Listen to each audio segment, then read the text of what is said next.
Have you ever wondered what Jesus really looks like? I mean, I know that Christian artists have tried to give us their impressions over the centuries, but just for a moment, let's pretend that Jesus was going to describe himself. What would that look like? Well, on today's show, we're going to find out, and I promise you, this is something that could lead to a lifetime of study. And in my case, it was life-changing. So stick around. You are not going to want to miss this.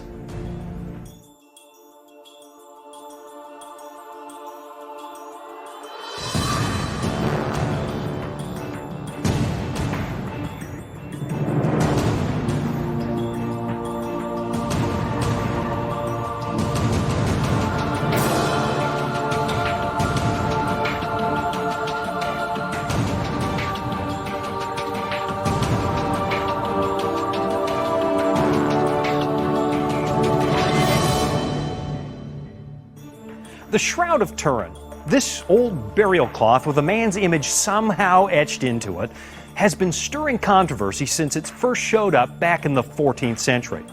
Now, judging by the marks on the body of the man etched into the cloth, this man appears to have been crucified. And some people really believe that the image is a picture of Jesus, and that it was burned into the cloth on the morning he rose from the dead. Of course, other people strongly suspect that the shroud is a forgery, that somehow a clever medieval artist painted the image on the cloth. But then again, on the other hand, in response to that, true believers point out that if the shroud is really a forgery, it's an unbelievably good one because the image is actually a negative, like the ones you used to get on film with a camera. So the big question, of course, is whether or not the shroud is real. Now, personally, I have some biblical questions about its authenticity because God seemed to make other objects that people might be tempted to venerate just disappear. For example, in Deuteronomy chapter 34, God buries Moses himself. He handles the funeral so that nobody would know where the grave was. And in 2 Kings chapter 18, when the Israelites offered incense to the bronze serpent that Moses made, well, Hezekiah had it destroyed to end the idolatry. So if God took those kinds of precautions back then, what are the odds that He would let the shroud of Jesus just slip through? Now, I could be wrong, I'll admit that. It might be the real thing. But even if it is, would it matter? The Jesus we serve is not in a tomb. He's alive, representing you as heaven's great high priest. We have something far better than a relic. But even so, why do you think there's so much fascination with this shroud? I mean, if it really is a picture of Jesus, of course, I'd be curious. I'd want to see it because, hey, I've always wanted to see Jesus. And I can't blame millions of other Christians for wanting exactly the same thing. More than anything, Christians want to see Jesus. They want to hear Him. They want to be with Him. But in the meantime, as we wait for Jesus, we look at Him through the words inspired by the Holy Spirit in the Scriptures. Of course, some people still draw pictures of what they think Jesus looked like in order to illustrate Bible stories for kids. But what are the chances those pictures, the ones that we see everywhere, actually look anything like Jesus? I mean, most of them seem to have a Jesus who comes from Northern Europe with light hair and blue eyes, when in reality He probably had an olive complexion and darker hair, just like everyone else in the Middle East. So really, we don't know what Jesus looked like, except for this description of Jesus in the prophecies of the Bible that looks nothing like you'd expect. And in part, that's what we're going to look at today, because this is the way that Jesus Himself chooses to appear, in vision. And it's a symbolic representation, which means that we can stand to learn a lot by studying it. But just before we get to that, it's time now for the Bible in the News.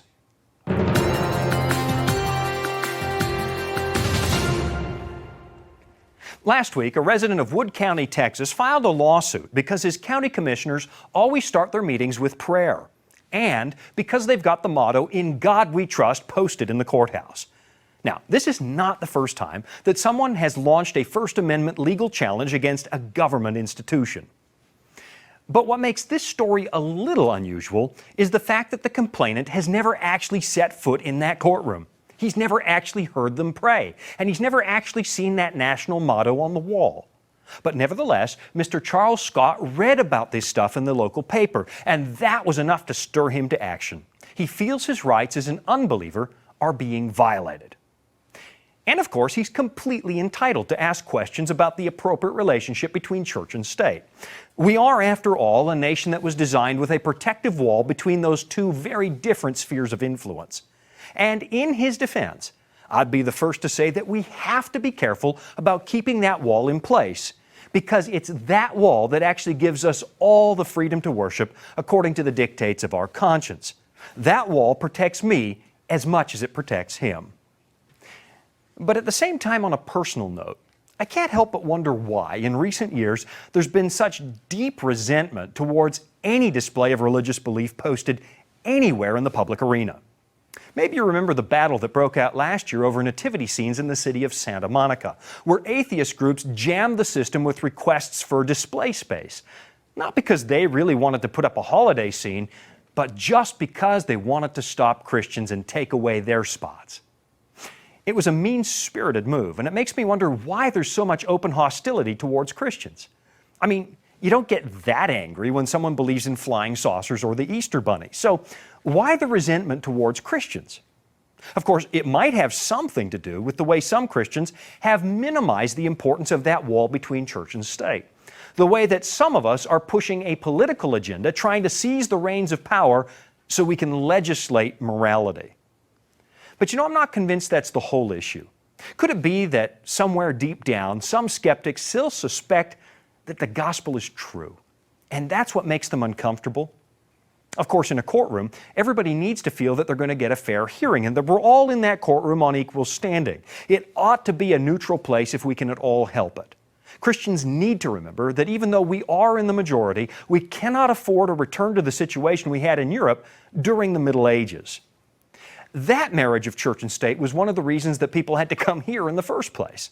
So Christians, lighten up a little and learn to live with your non-Christian neighbors. It's just a fact of life. And at the same time, skeptics, may I suggest that you not protest absolutely every public display of religion? Whether you intend it or not, it's starting to look like you have a personal vendetta, especially when you're protesting something you've never actually seen or experienced yourself.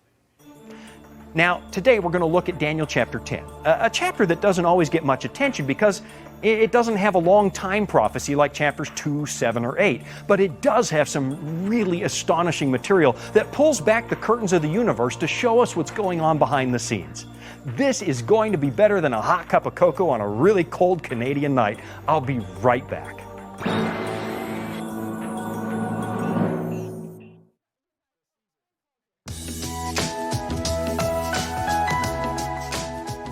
How do you spark the flames of romance into a ho-hum marriage? The truth about relationships is that the longer we are together, the lazier we become. Couples today are spending a lot of time pursuing such goals as higher income, buying nicer cars, bigger homes, and even their own individual leisure. While there's nothing necessarily wrong with these pursuits, we can't do them to the detriment of marriage. So couples need to learn that the more time they spend together, the stronger their romantic ties will be.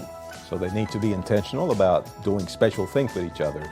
Going out on dates. It was easy when you were dating, but now that you're married, you're busy and you need to be intentional about doing nice things, being nice to each other, and doing those things over and over and over again.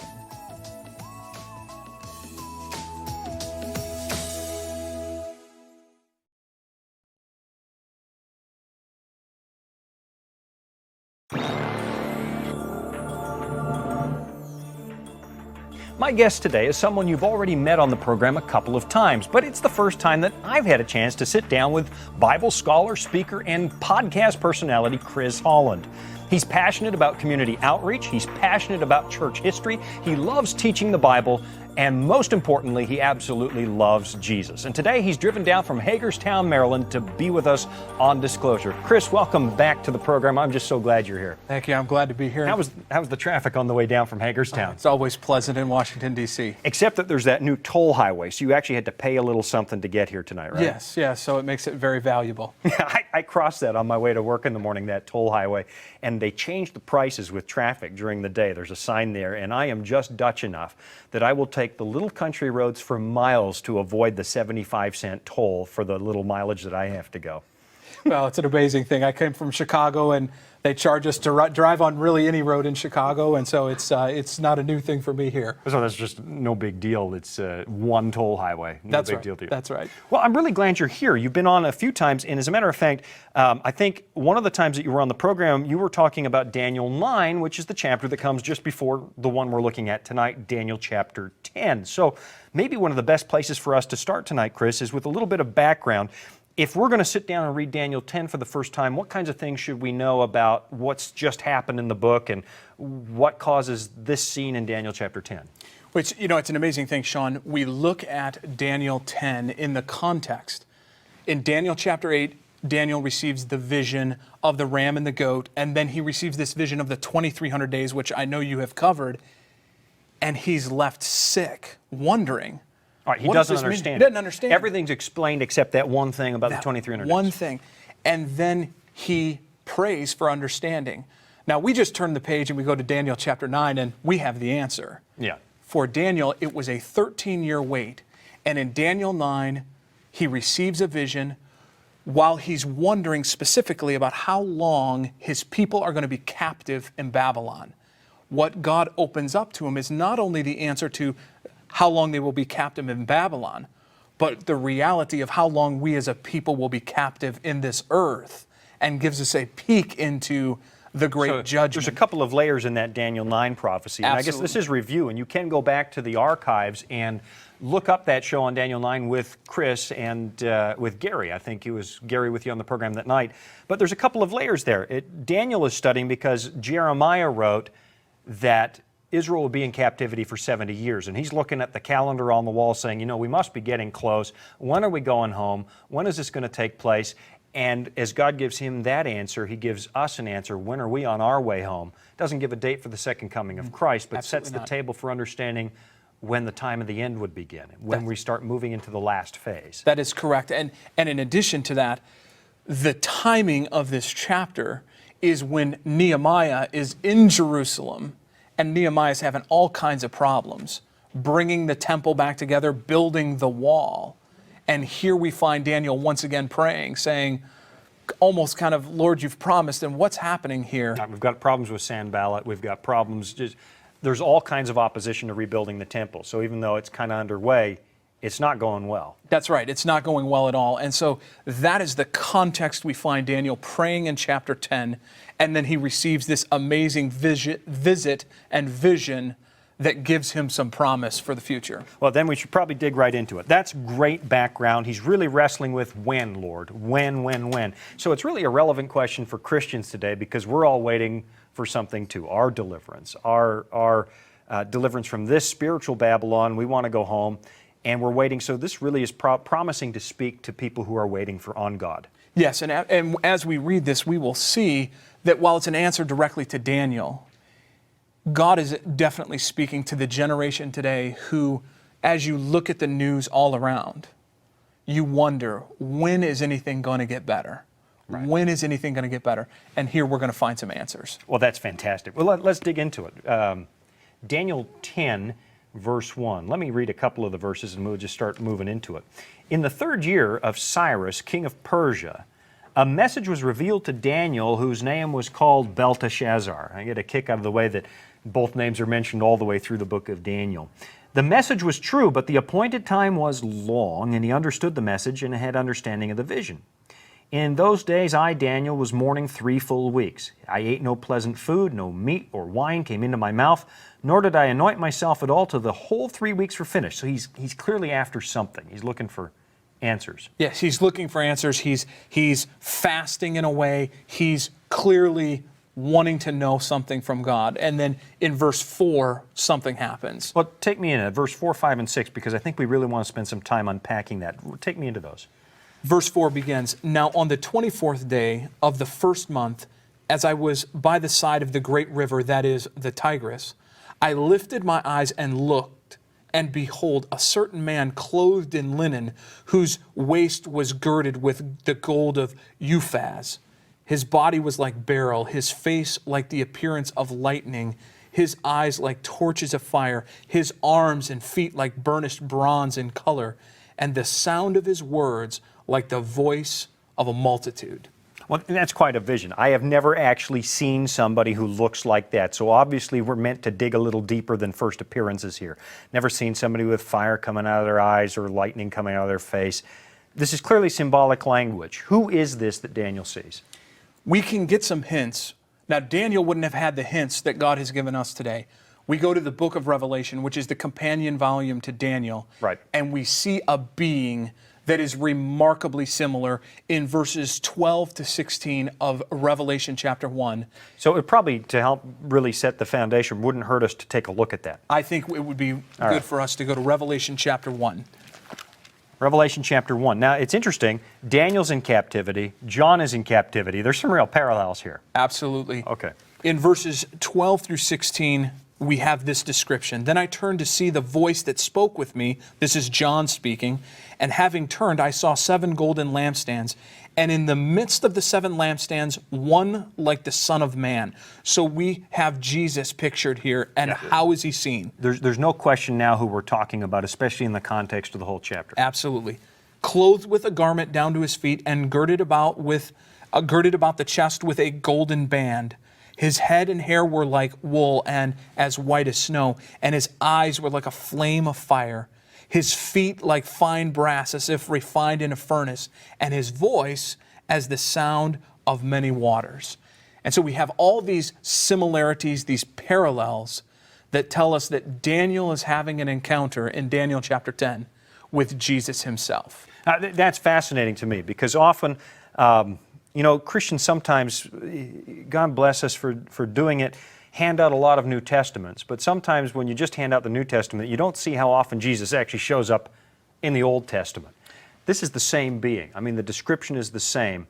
And when you line these passages up side by side, it really opens up a world of understanding. Jesus is trying to tell us something about himself. That's right. And we're going to see as we study each of these items, Jesus is not only visiting Daniel with a message specific for Daniel, but this whole description tells us something about the very character and nature of Jesus himself. In fact, he begins by saying that the way he's dressed ought to bring to our mind something about who he is and what he's like. Well, the big clue for me on the way he's dressed, in Revelation 1 and verse 12, and having turned, I saw 7 golden lampstands. Now, every week on this program, we've been highlighting that to really understand Bible prophecy, you've got to understand the Old Testament sanctuary and the imagery there. This is sanctuary language, and then he comes out dressed with a garment down to the feet, girded about the chest with a golden band. If you go back to Daniel, he's clothed in linen. What's that symbolism? That is clearly symbolism of the dress of a priest from the sanctuary system of the Old Testament. And not only does it show up in the Old Testament, but in describing Jesus as a priest, we have some New Testament answers that tell us all about what it means that he's a priest, and it's some very reassuring promises. Give me an example. Well, if we go to the book of Hebrews chapter 4, Okay. and verses 14 through 16. Now, I did something stupid this week. I cut my thumb, and I've discovered how important your thumb is to thumbing through the Bible. Anyway, I'm a little slow getting over to Hebrews because I can't hold the pages back with my thumb. Hebrews chapter 4, verses 14 through 16. All right. Boy, this sticks out. I got to say, this sticks out like a sore thumb. Yes, so I guess you'll have to finger through the Bible instead of thumb Okay. through it. It says, "Seeing then that we have a great high priest who has passed through the heavens, Jesus the Son of God, let us hold fast our confession. Right. For we do not have a high priest who cannot sympathize with our weaknesses, but was in all points tempted as we are, yet without sin. Let us therefore come boldly to the throne of grace, that we may obtain mercy and find grace to help in our time of need." Jesus shows up as a priest, not any priest. He's the great high priest in the heavens.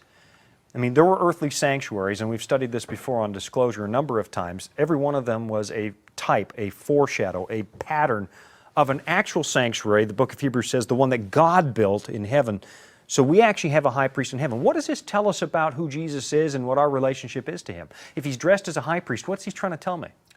Well, it's very interesting. It's almost the opposite of the fact that because we have high priests that show up in the New Testament that are very much not sympathetic to really anyone's needs. Caiaphas. And so Jesus now is saying, in the book of Hebrews here, he's saying that number one, he sympathizes with us. Why does he sympathize with us? Because he was in all points tempted as we are. And while he may not have experienced the exact temptation, he in principle experienced every temptation we will face. And yet he was without sin. And then the invitation is not simply to treat him as some distant priest, but to draw near to him, draw near to the throne of mercy and find grace. So this really becomes a perfect mediator. We have God who became man. He can represent God to us, but he can also represent our human race before God's throne. That's right, because he's experienced what we've experienced. He knows who we are, and he knows how to not just reach out to us, but actually uphold us and give us strength. And Daniel needed strength here, Yep. and we need strength today. That's remarkable. John sees this Jesus dressed like a priest, a mediator between us and God. I am not that distant. Daniel sees it. They're both struggling. They're both in moments of struggle, and here comes a God who gets it. He's been there. Absolutely. Absolutely. And I just wanted to mention one thing because you've been hounding on the point. The sanctuary is important. Hebrews 8:1. Now this is the main point of the things we are saying. We have such a high priest who sitteth at the right hand of the throne of the majesty is in heavens. We are pointed to the sanctuary because it's the main point, because that's where Jesus is. It is really the headquarters for salvation in the time in which we live. So we're called to look at that place and find the promises. Now, I want to come back to that thought in just a moment. We've run out of time for this segment. Can you believe one segment gone already? And we've only looked at the first element of the way Jesus appears, and it's a big one.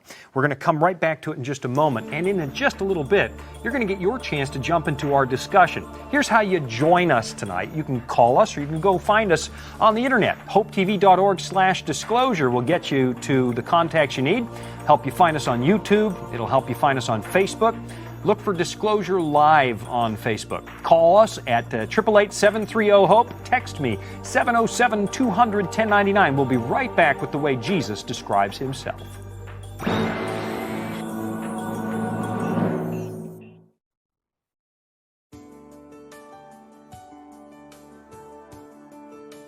When it comes to buying medicine, some people try and buy a combination medicine thinking that they can, with one pill, cure a multitude of problems.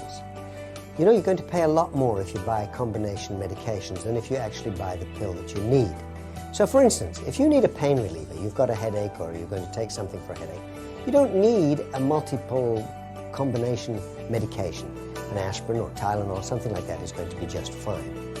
Then of course, if it's a headache, we sometimes have to ask ourselves, I wonder if I'm going to pay for the very prominent name brand or whether I'm going to pay for just the generic. I've got two forms of low-dose aspirin here. One costs half the price of the other. I'm not going to show you the labels, but I'm just showing you that you can get a cheaper medication. And also be very careful not to over-medicate yourself. But look at the labels, look at the contents, and compare. You'll save.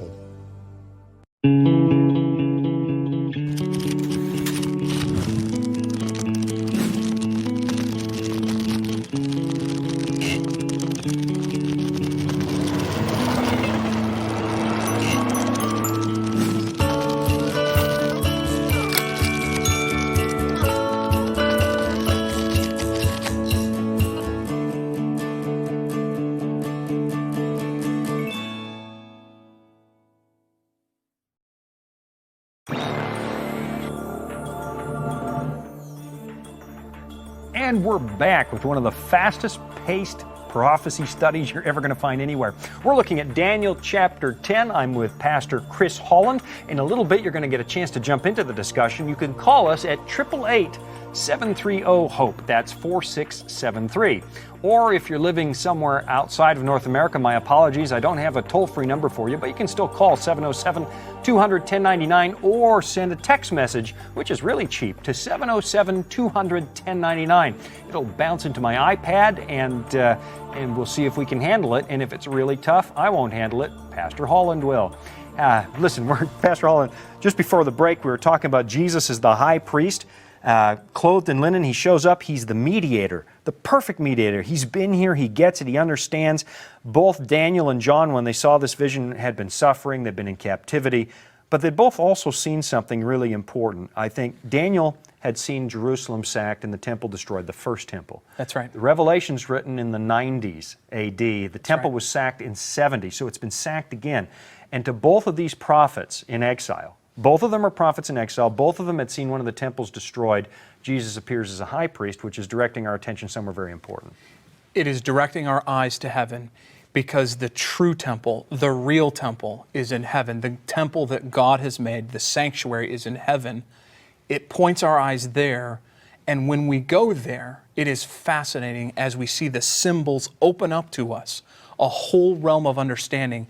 What sometimes are considered very difficult passages become quite easy to understand as we get in tune with the sanctuary and its symbols. All right. Well, great. We're going to have to really move along. I mean, we've covered one aspect of the way Jesus appears. He's clothed in linen. He's dressed like a high priest, but there's more, isn't there? That's right. His body is like beryl. Right. And beryl it's a huge family of stones. But the one most common in the Middle East is the emerald, the green emerald. So an emerald really is a beryl. That's correct. And it's green, which is probably important, right? Yeah, it is. And it points us, really, because we see showing up in Revelation chapter 4 and verse 3. We can read that real quickly. Yeah, that's a passage we spent a whole evening on, but there's a detail there that is important now that you've mentioned it. And it opens up to us an understanding of what this being dressed in beryl, this Jesus dressed in beryl is. And he who sat was like a jasper and sardius stone in appearance, and there was a rainbow around the throne in appearance like an emerald.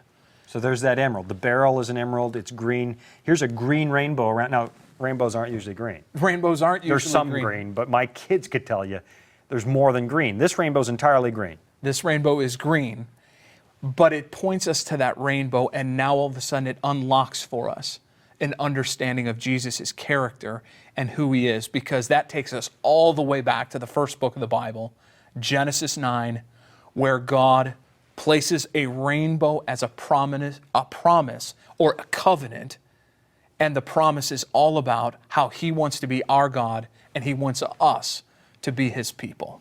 You know, it's interesting. The promise to Noah is, look, I'm never going to destroy the world by a flood again. Jesus shows up. The color of beryl is green. The rainbow is green. Rainbow is a symbol of God's covenant and promise that it's going to work out. Yep.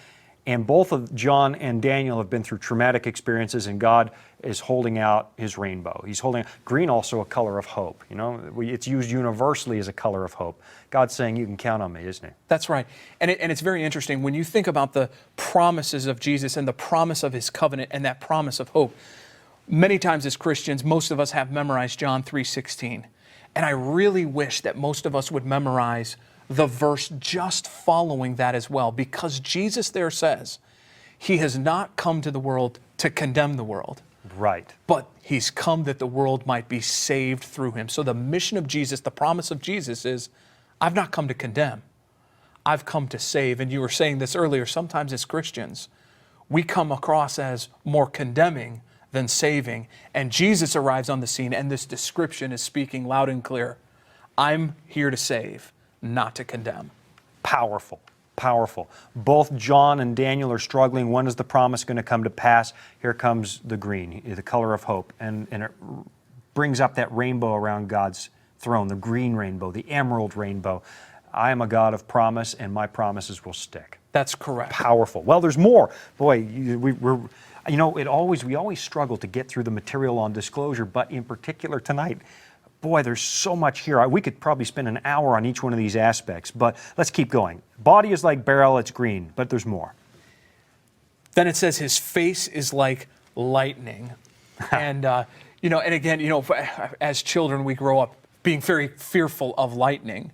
But when you start looking throughout the Bible, you start finding out that lightning is symbolic and happens at the very presence of Jesus. Exodus 19, Revelation 4, we could go on and on, but that lightning is that God is present. He's right there with us. He's not somewhere off, an absentee landlord, but He's there. He's present for us. It's amazing. You know, when I think about this, His face is lightning. It's brilliant. There is a story in the Old Testament of a brilliant face. And it's Moses in Exodus 33 and 34. He says to God, "Show me your glory," which is something that most sinners, I think, would regret if God were to really just show everything at that moment. But God says, "Look, I'm going to show you my name." Now, it doesn't mean He's going to write it down on a slip of paper and say, "Here you go, Moses, here's my name." What He does next is describe His character. I'm merciful, I'm compassionate, I'm just. God's name is His character. And when Moses comes down after witnessing the character of God, his face is so brilliant in some of these places in the story that Israel's afraid. He's got a face like lightning, it seems. And Jesus says, "Hey, look, I've come to show them your name, Father." He prays to the Father in John 17. That's right. That's right. He's come to show His name. Why? Because His name is all about this compassion, mercy, graciousness, kindness. And it's almost as if God, and we'll talk about this in a moment, while we are to revere God and He is holy, He's reaching out to us and He wants us to understand He's got compassion, He's kind, He's gentle. He wants to be with us. He wants to be there. He wants to be present with us. Amazing. It's amazing. You know, it's also interesting to me that eventually the Bible says that God's name is written in our foreheads. It's Revelation 14, verse 1. We stand on Mount Zion with the Lamb and God's name. If His name is His character, and that's what He revealed to Moses as His glory, and Moses shone, and Jesus shines with the glory of God, isn't there an inference then in the last days God's expecting us to show the character of God to the world as well? You know, it's actually quite interesting, that passage, Revelation 14:1, where it says His people will be marked on the forehead. That word, that Greek word there, can actually be translated in or on. And in the forehead is your frontal lobe, which is all about decision making and character making. Moral judgments. And it's very interesting. Jesus in John chapter 13, in I believe it's verse 35, he could choose a multitude of things on how people of the world will know His people. And He says, this is how the world will know that you're my disciples. Amazing. That you have love for one another. Love for one another. And so this character of God is in the forehead. It becomes a very part of who we are as God's people and as Christians. Of course, it was everything that Jesus was. The Bible says that in Him dwells the fullness of the Godhead bodily. Jesus shows us who God is. His face is like lightning. Oh my goodness, we could spend an hour on that one, but we have to keep moving. Show me a little bit more. We've got a few minutes before the next break. It goes on to say His eyes are like torches of fire. And you wow. know, again, this scene to us may seem like, wow, that would be really frightening, and we'll see in just a moment. There were some that were quite frightened and trembled. But again, fire, God's presence, God's protection. Because we have His presence. Exodus 3, verse 2, Moses sees God, Jesus, in a burning bush. And what is it? It's fire. That fire is His presence. Presence of God. And then in Exodus chapter 40, how does God protect His people? By a pillar of fire. Right.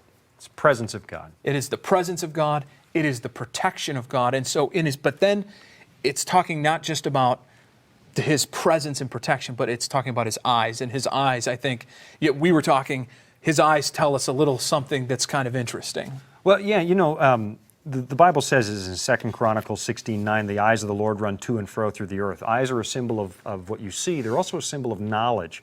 The little horn power we saw a while ago has eyes in the little horn, and it has its own knowledge too. But eyes are knowledge. But God's eyes have fire in it. His presence is in His knowledge.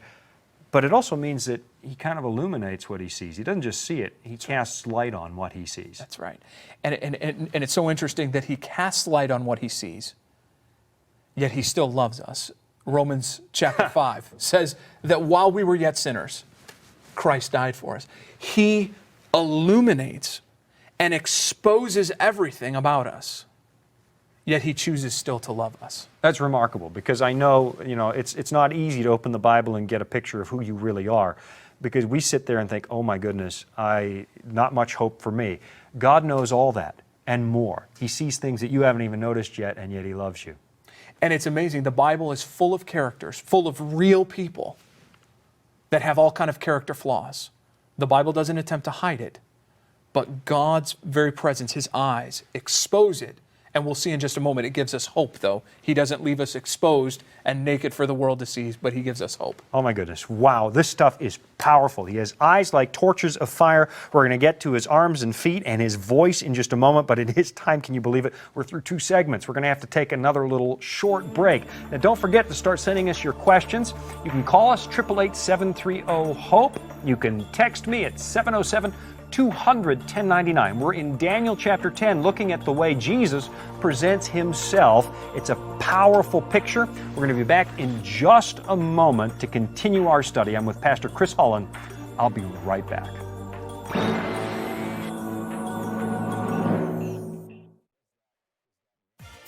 Jesus said, "You'll receive power when the Holy Spirit comes upon you. You'll be witnesses for me." And that work of being a witness for Christ, that way of life, continues until the very end of the age, so that all can hear the good news about Jesus. We'll talk about evangelism and witnessing as a perpetual ministry this week on Hope Sabbath School.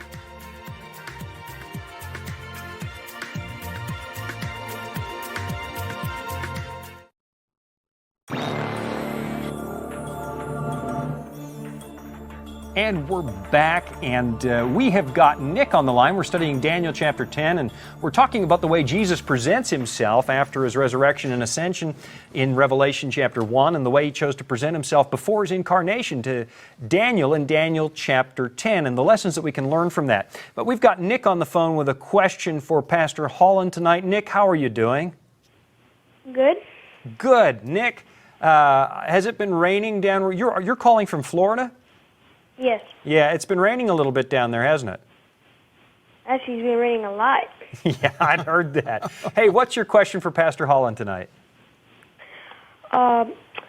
When Jesus once walked the earth, will he look the same as when God comes? Okay, so Nick, let me be clear. Are you asking when Jesus comes again, is he going to look the same as he did when he was here on earth?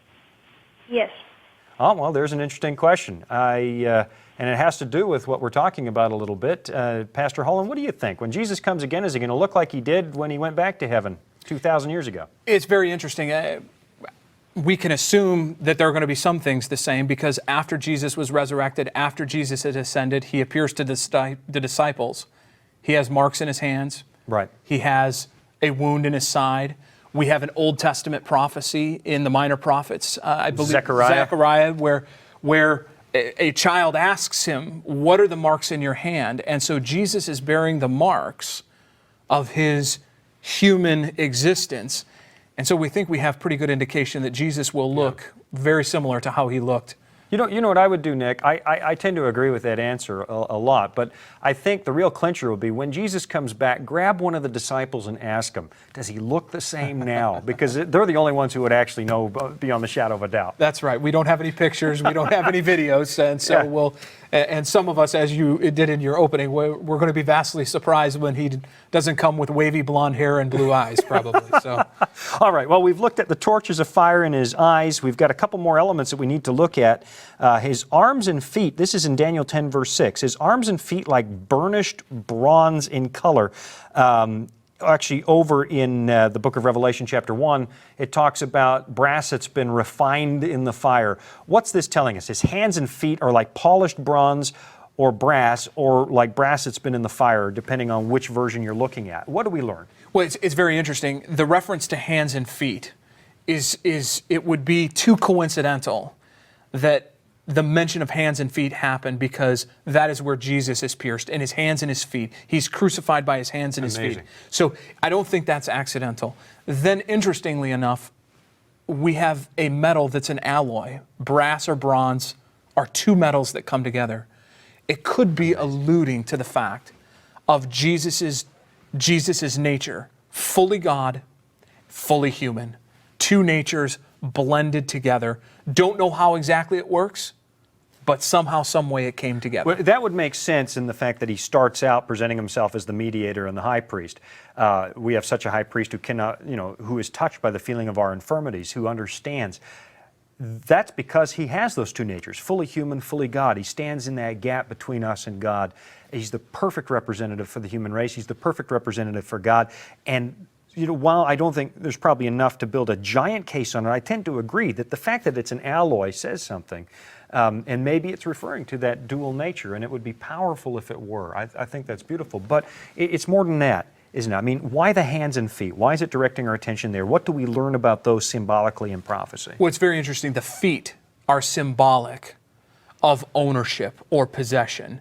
We've got Job chapter 1 where God and Satan are having this interaction, and God asks him, from where have you come? Now, God knew where he had come from, and Satan's answer is, from to and fro, walking upon the face of the earth. Why does he say that? Well, he's not really just trying to say, look, God, here's where I've been. It's not really where have you been tonight, young man?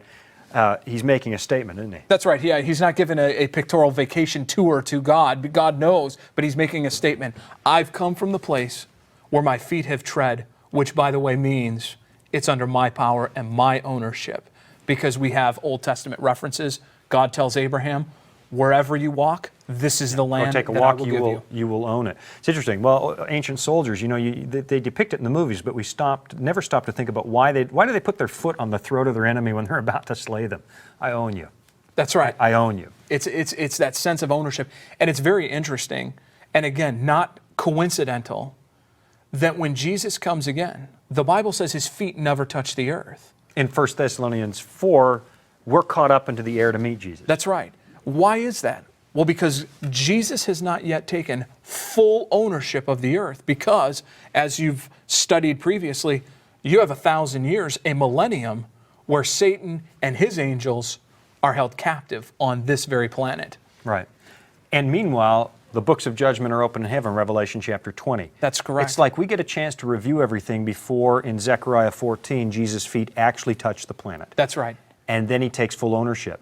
But he earned the ownership. It's his kingdom that he sets up at that point. But it says in Revelation 1 he was burned earning that kingdom. That is correct. And it's that refiner's fire. And the interesting thing here is this characteristic, Sean, again, seems to be reaching out, because we can talk about Jesus' ownership of the earth and Jesus' ownership of the church, and we keep it at that arm's length.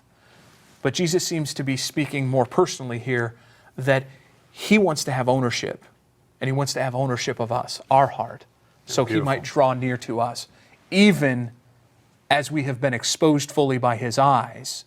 But his eyes, that fire, also represent the refiner's fire.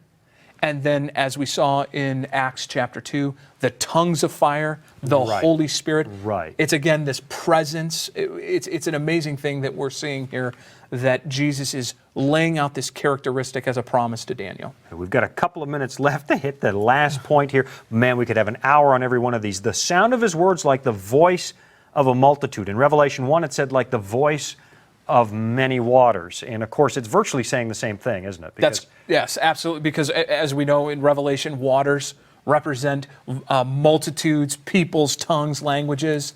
And so Jesus has the voice of a multitude. He's not exclusive. He's inclusive. He is representative of all of us. He speaks for all of us. He truly represents the whole human race. And I love the fact that he has the voice for the human race. Because honestly, if I were escorted right into the throne room of God right now at this moment, what would I say? And it's very interesting. One of my favorite verses in the Bible, 1 John chapter 2 and verse 1. He says, "My little children, I write these things to you that you might not sin. But if you do sin, you have an advocate with the Father, Jesus Christ the righteous." And so, like you said, you come into the presence of God and you feel exposed.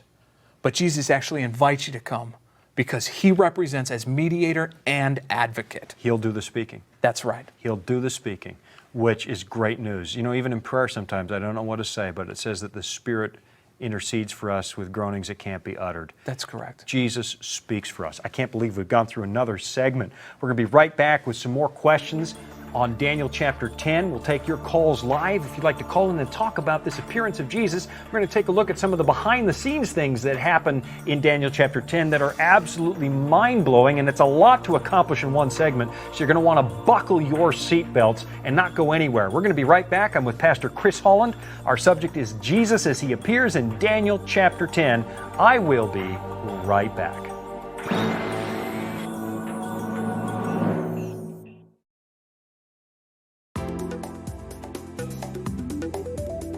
2006, a whopping $5 billion was spent on energy drinks in the USA. These drinks are laced with varying amounts of caffeine. So, what are the effects on the kids?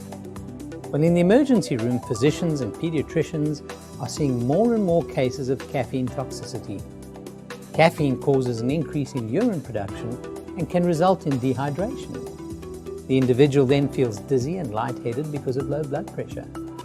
Caffeine can also cause the heart to race, and severe overdoses can even cause heart attacks.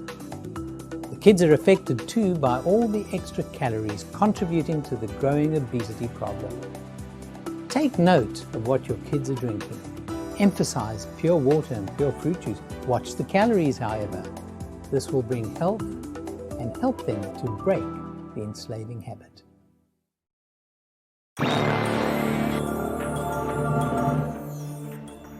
And we're back looking at Daniel chapter 10, and I believe we've got Elaine on the line tonight. How are you doing tonight? I am fine. Great. Listen, I just love you gentlemen. Love you gentlemen. Well, God bless you both. That is so nice of you. Where are you calling from tonight? I'm calling from Buffalo. Buffalo. New York. I understand that once in a while you get a little snow in Buffalo. I hope so. Hey, what's your question tonight? Not to take you off tangent too much, but chapter 1 of Ezekiel. Right. Ezekiel is in vision. Right. And I just need to know, because you're saying that the two, Daniel and Revelation, we are to apply, it's symbolic, and there are some meanings we are to apply to them. I just want to know if chapter 1, 26 to 28, should we apply the same thing as in Daniel and Revelation?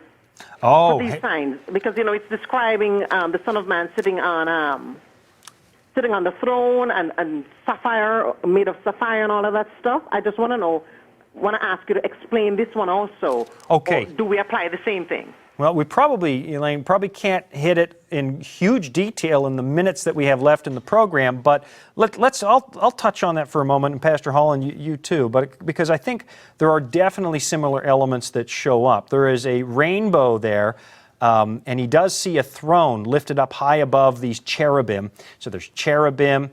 We had a study on Revelation 4 and 5 some weeks ago where we looked at the living creatures and the cherubim and saw there was a link here. I think there are definitely common elements. And I think Ezekiel gives some background information to understanding Daniel.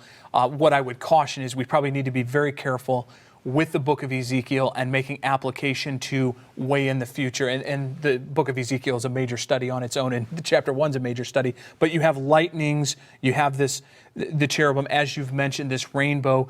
There are similarities. They're pointing us in the right direction. What I would caution to anyone studying the book of Ezekiel is making application far in the distant future, because I think Ezekiel had another purpose. Well, there are some real common elements here, Elaine. I think we'd say, look, there's the rainbow, there's the throne, the appearance of the likeness of the glory of God in Ezekiel 1:28.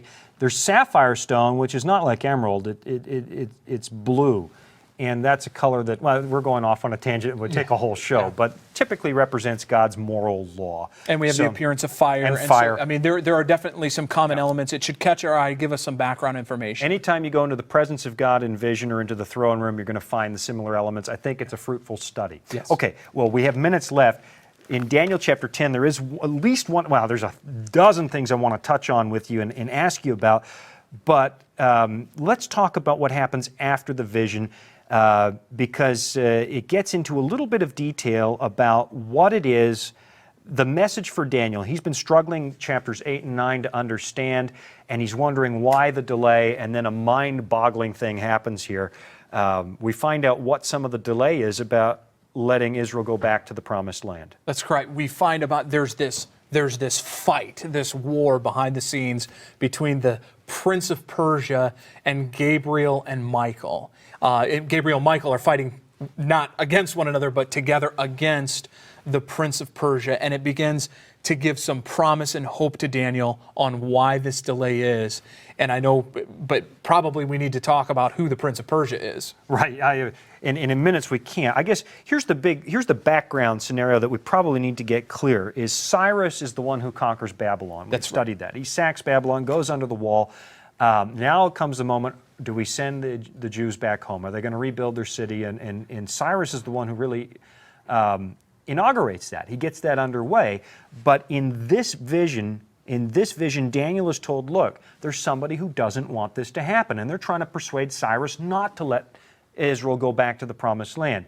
So we get a behind-the-scenes look. There are heavenly powers working on Cyrus, but there are also fallen angels who are working on Cyrus at the same time, which is powerful. It shows us that political decisions aren't just political decisions. There's behind-the-scenes stuff that's going on.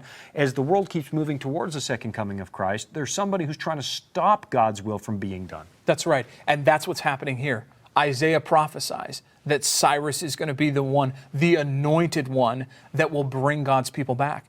If Satan can stop it, it means that the Bible is not true.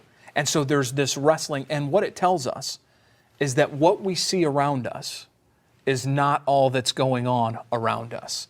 And in fact, in the book of Ephesians, it tells us that we don't wrestle against flesh and blood, but we wrestle against principalities and powers.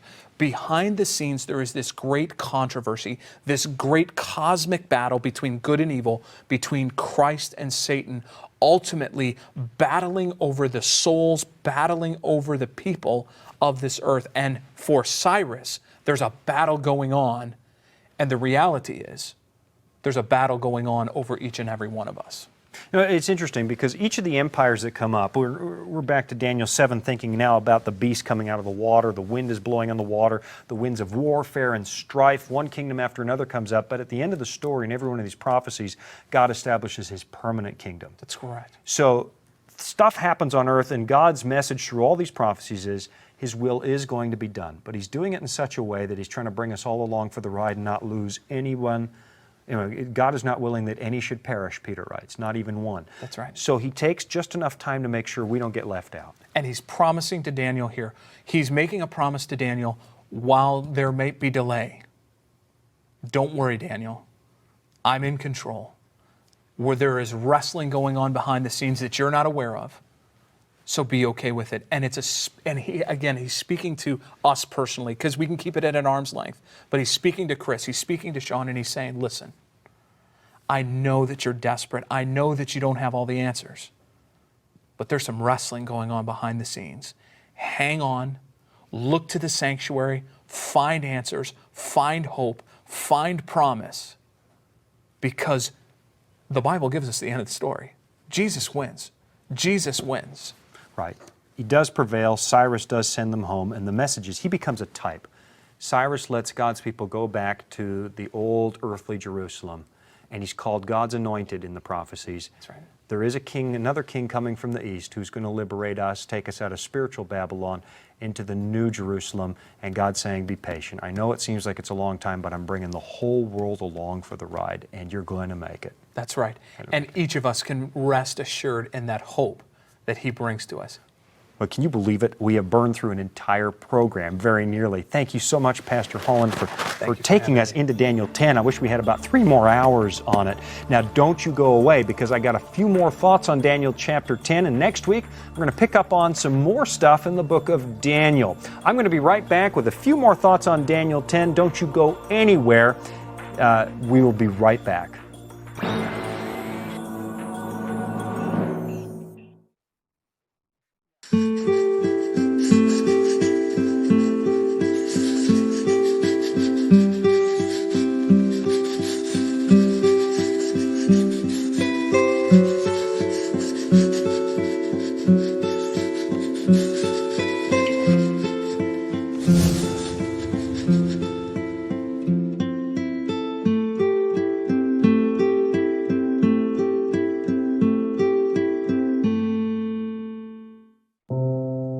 Better is one day in your courts than 1,000 elsewhere.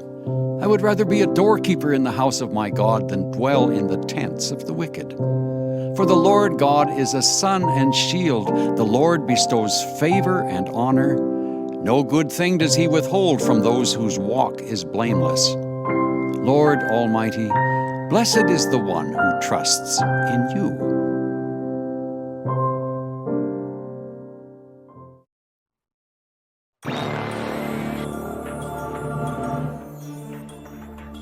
Daniel 10 begins with this stunning portrait of Jesus, the one who eventually replaces all worldly kingdoms with an indestructible kingdom of his own. But Daniel 10 also shows us something about what actually takes place behind the scenes before that kingdom is established. What happens in the political arena, we discover, is not merely a matter of human decision. There are other forces at play, forces that try to persuade us to move in one direction or another. That was obviously happening when Cyrus was making decisions about liberating the Jews. Someone did not want that to happen, and you can understand why. If Israel returned to the land of promise, it meant Messiah would come. It meant that it was really going to happen. The seed of the woman was going to crush the head of the serpent. And on top of that, if Cyrus actually liberated God's people, he was going to give us a prophecy of the second coming, prefiguring another king from the east who comes to deliver us from spiritual Babylon and take us home to the New Jerusalem. It's a powerful story, and it says something very important to you. It's not just heads of state and people of influence are caught up in this struggle between light and dark. There's also someone trying to keep you from making right decisions. Paul says in Ephesians chapter 6, as Pastor Holland mentioned tonight, "For we do not wrestle against flesh and blood, but against principalities, against powers, against the rulers of the darkness of this age, against spiritual hosts of wickedness in the heavenly places.